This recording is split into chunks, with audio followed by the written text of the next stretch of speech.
कानपुर में महिला की हत्या का 4 महीने के बाद राज खुला। दृश्यम फिल्म की तरह शव को जिलाधिकारी आवास के पास दफनाया। आरोपी जिम ट्रेनर गिरफ्तार।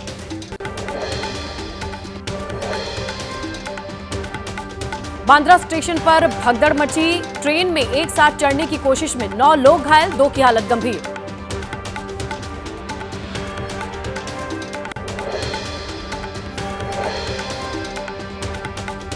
हादसे पर रेलवे प्रशासन का तर्क। 22 डब्बों की पूरी जनरल बोगी वाली ट्रेन थी। ट्रेन में चढ़ने के दौरान भगदड़ मची। 1000 से 1500 क्षमता वाली प्लेटफॉर्म पर 2500 लोग हो गए थे जमा।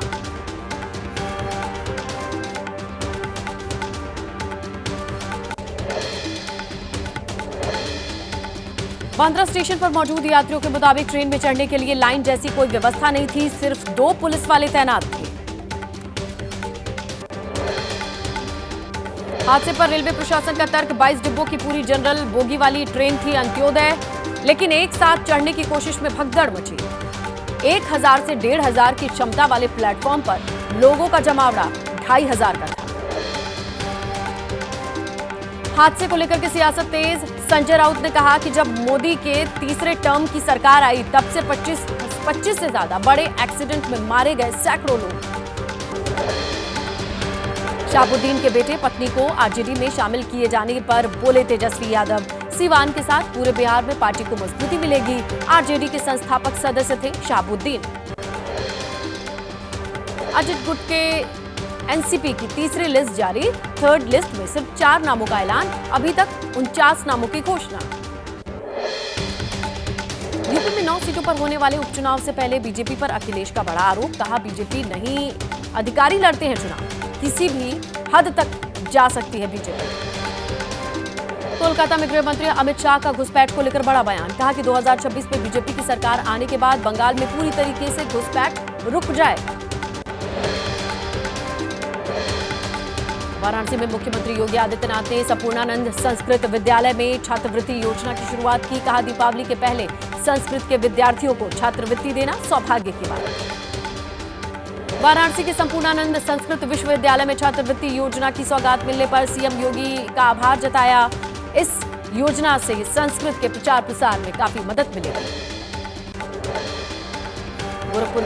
यूपी के गोरखपुर में सीएम योगी ने जनता दरबार लगाया। फरियादियों की समस्याएं सुनी। अधिकारियों को जल्द निस्तारण के निर्देश दिए।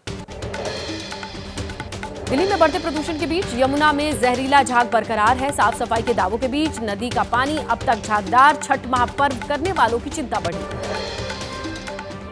यमुना में जहरीले झाग को खत्म करने के लिए दिल्ली जल बोर्ड के निर्देश पर लगाया गया प्लांट डिफोमर से छिड़काव किया जा रहा है। फिलहाल जस की तस स्थिति में है हालात। दिल्ली में प्रदूषण के चलते फैली धुंध। आईटीओ और अक्षरधाम इलाके में सबसे ज्यादा प्रदूषण। तमाम प्रयासों के बावजूद नहीं सुधरे हालात। दिल्ली में बढ़ते प्रदूषण पर बोले पर्यावरण मंत्री गोपाल राय। का प्रदूषण की रोकथाम के लिए जारी है कोशिशें। त्योहार की वजह से आने वाले 15 दिन प्रदूषण के लिहाज से चुनौतीपूर्ण। दिल्ली के लोगों को प्रदूषण से राहत नहीं। प्रदूषण की वजह से आनंद विहार इलाके में धुंध छाई।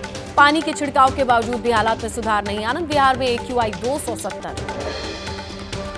दिल्ली में प्रदूषण को कम करने के प्रयास जारी हैं। धुंध को कम करने के लिए पानी का छिड़काव हो रहा है। पीडब्ल्यूडी की गाड़ी से जगह जगह पानी का छिड़काव किया जा रहा है।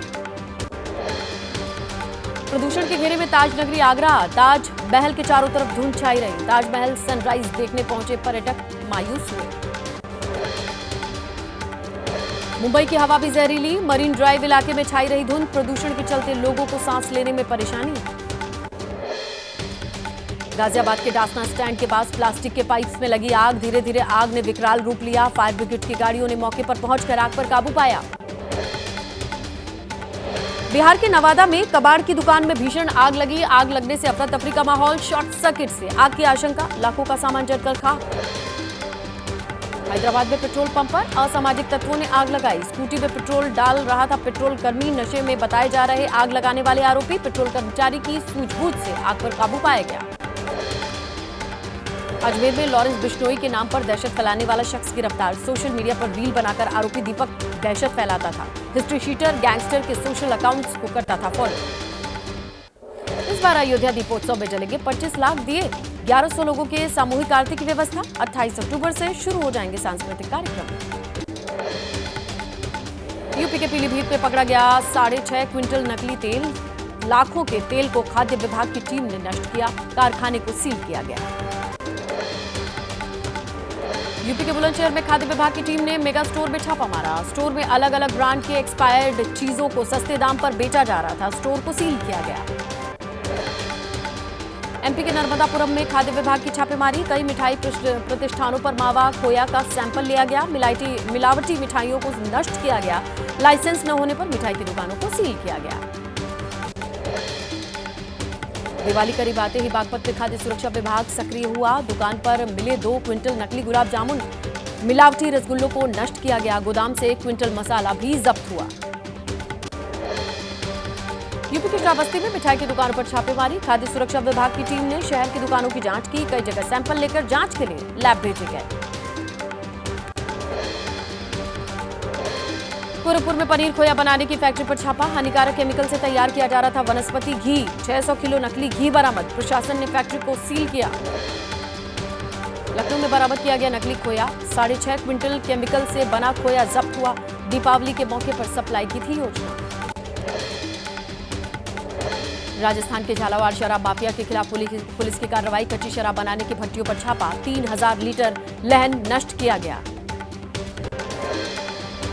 बिहार के पटना में कुरियर कंपनी के जरिए हो रही थी शराब की सप्लाई। अवैध शराब की 1400 बोतलों को जब्त किया गया। जिला उत्पाद विभाग ने की बड़ी कार्रवाई। एक शख्स गिरफ्तार।